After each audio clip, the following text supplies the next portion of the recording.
যুক্তরাষ্ট্রের তৃতীয় রাজনৈতিক শক্তি হিসেবে আত্মপ্রকাশ করল আমেরিকা পার্টি। টেসলা ও স্পেসএক্সের প্রধান ইলন মাস্ক নিজেই ঘোষণা দিয়েছেন এই নতুন দলের।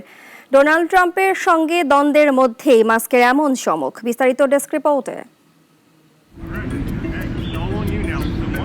যে যতই সম্পদশালী হন না কেন, যুক্তরাষ্ট্রে রিপাবলিকান ডেমোক্রেটদের দুই দলীয় আধিপত্য ভাঙা সহজ কাজ নয়। দল দুটি গত 160 বৎসরের বেশি সময় ধরে মার্কিন রাজনীতিতে প্রভাব বিস্তার করে আসছে। এবার সে কঠিন কাজটি করতে চলেছেন ইলন মাস্ক। যুক্তরাষ্ট্রের নতুন রাজনৈতিক দল গঠন করার ঘোষণা দিয়েছেন টেসলার বস। দলটির নাম আমেরিকা পার্টি।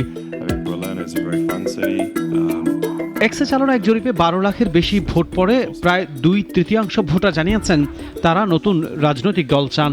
সেই ফল দেখিয়ে মাস্ক বলেন, স্বাধীনতা ফিরিয়ে দিতে আজ আমেরিকা পার্টির জন্ম হলো। এই সিদ্ধান্তের পেছনে ট্রাম্পের সঙ্গে সম্পর্কের অবনতি গুরুত্বপূর্ণ কারণ। ট্রাম্পের সাম্প্রতিক কর ছাড় ও ব্যয় বৃদ্ধি বিলের সমালোচনা করেন মাস্ক।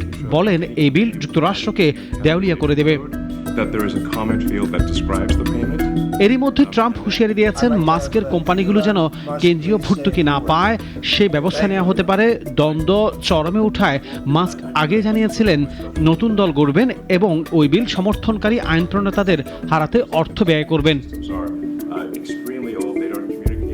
এদিকে মাস্কের সঙ্গে দ্বন্দ্বের জেরে টেসলা শেয়ারের দামও বড় পতন ঘটেছে।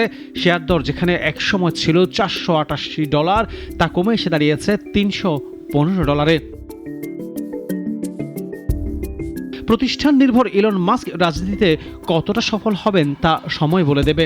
তবে আমেরিকা পার্টির ঘোষণায় যুক্তরাষ্ট্রের দ্বিদলীয় রাজনীতিতে নতুন প্রশ্নের মুখে পড়েছে ট্রাম্পের রিপাবলিকান দল। ডেস্ক রিপোর্ট, নাগরিক।